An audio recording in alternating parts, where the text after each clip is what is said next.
남자예요? 네.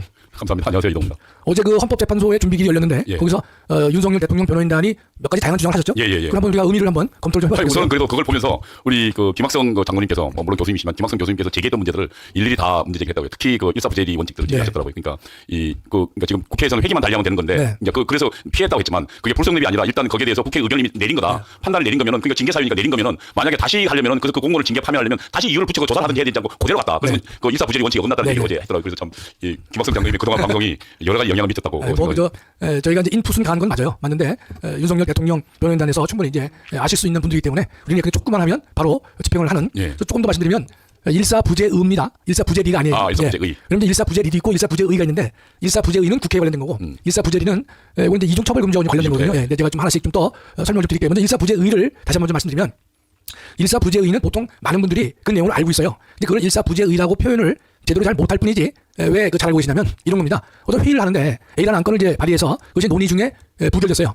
부결됐으면 부결되니까 바로 이어서 부결된 안건을 또 발의를 하면 의사 진행을 할 수가 없습니다. 그래서 국회 또는 모든 단체에 의사 진행의 원활을 기하기 위해서 부결된 거는 다시 제출할 수 없다. 이렇게 한단 말이죠. 근데 여기 이제 시작이 어디냐?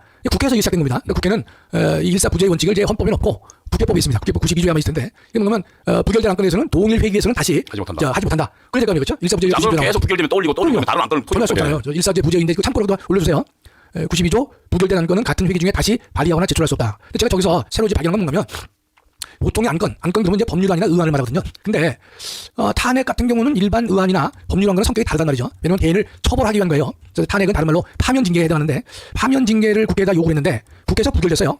그러면 징계를 할 수 없다라는 우려가 될 터인데 그렇다면 회기를 달리한다고 해서 동일한 사유 또는 매우 유사한 사유만 가지고 다시 탄핵 징계를 발의하는 것이 옳겠느냐 또 발의된 탄핵에 대해서 의결을 하는 것이 옳겠는가 거기에 대해서 제가 헌법 교수로서 근본적 의문이 들었습니다. 그래서 지금 이번에 행한 대통령의 탄핵 소추 의결은 일사부재의의 헌법 정신에 맞지 않는다 이런 뜻입니다. 그러나 다시 한번 정확히 말씀드리면 의안은 보통 이제 법률안과 국회의원이 내는 안건이 이제 그 의안인데 그렇죠. 일반 안건이란 말이죠. 그런데 개인에 대해서 징계를 요구하는 파면 징계를 요구하는 것은 매우 중요한 사안이기 때문에 이어서 또 하는 게 옳겠냐 뜻입니다. 그러니까 일사부재도 어긋나고 교수님 이야기하던 헌법 13조 그러니까 그 이중처벌 금지도 어긋나는 거잖아요. 그런데 우리 이도 장로님이 공직이 계셨기 했지만 공직이나 또 이런 단체에서 일을 하실 때 이 파면이라 그래가지고 파면 징계를 올렸어요. 그랬는데 그 위원회에서 파면 안 된다고 결정했어요.